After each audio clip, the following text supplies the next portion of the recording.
It didn't take long for the top quarterback in the transfer portal to find their new school, as former Oklahoma quarterback Dillon Gabriel has already made his decision. All that and more on today's episode of 4th and 10. 4 college football stories in just around 10 minutes. Now, let's go for it.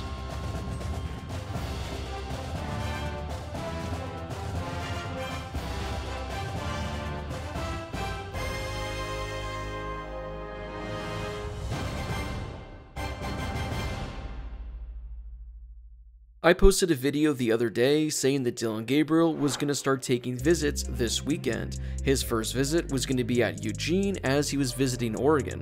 Well, I guess the second he stepped foot on campus was all that it took, because Dillon Gabriel announced he's going to be transferring to Oregon for the 2024 season. He posted this on social media saying Marcus approved. So it looks like he'll be rocking Marcus Mariota's number 8 from his time at Oregon. Now, this is quite the get for the Ducks. As I mentioned, Dillon Gabriel is considered to be the best quarterback in the transfer portal, and he offers the most experience as well. Dillon Gabriel is currently inside the top 10 in college football history when it comes to passing yards and passing touchdowns, and if he has a good season next year with the Ducks, he could finish inside the top 3 for both. Gabriel shocked a lot of people when he decided to enter the transfer portal this offseason, but with offensive coordinator Jeff Lebby going to Mississippi State, he wanted to go to a different program for his final season of eligibility. Gabriel is coming off arguably the best season of his collegiate career. This past season for the Sooners, he completed a career high 69% of his passes. He also threw for 3,600 yards and 30 passing touchdowns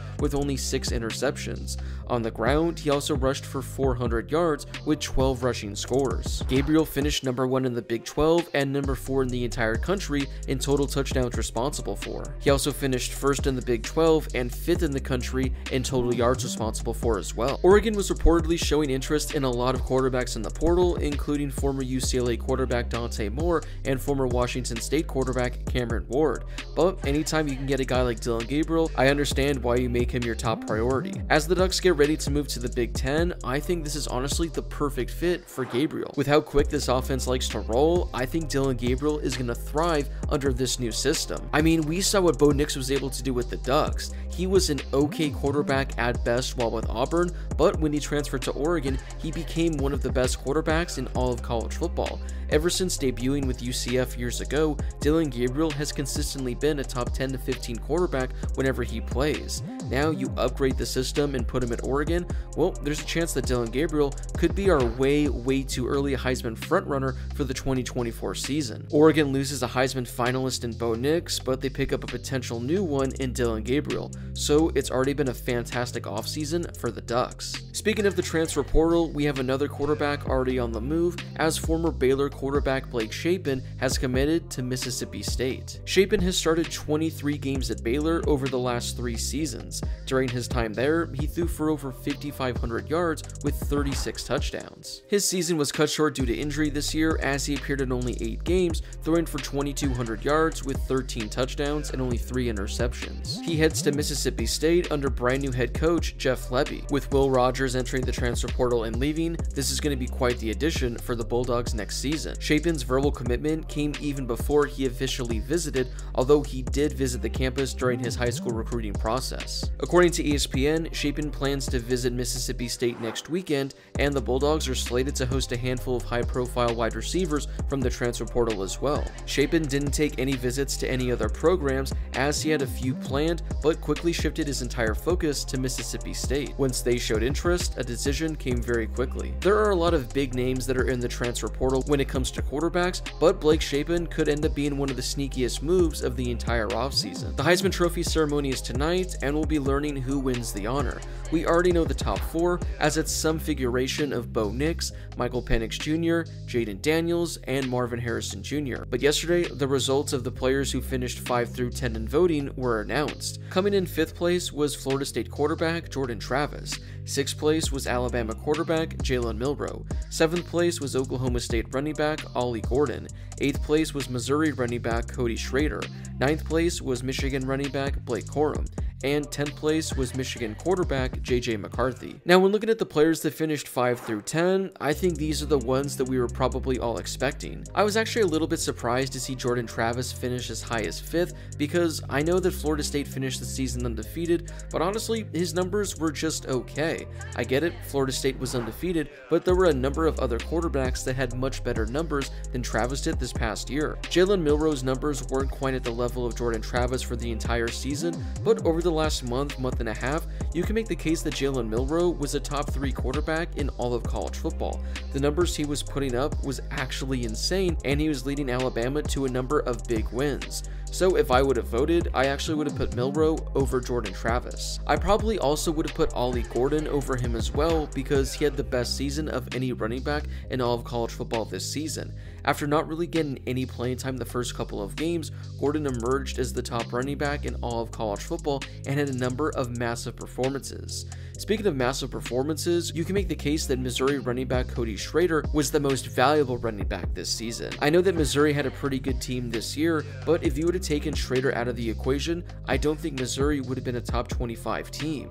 He did everything for the Tigers in the running game and in the receiving game as well. Oh, and this was his first season in the SEC as well. You then ran out the list with 2 Michigan players, and I got no beef with those as well.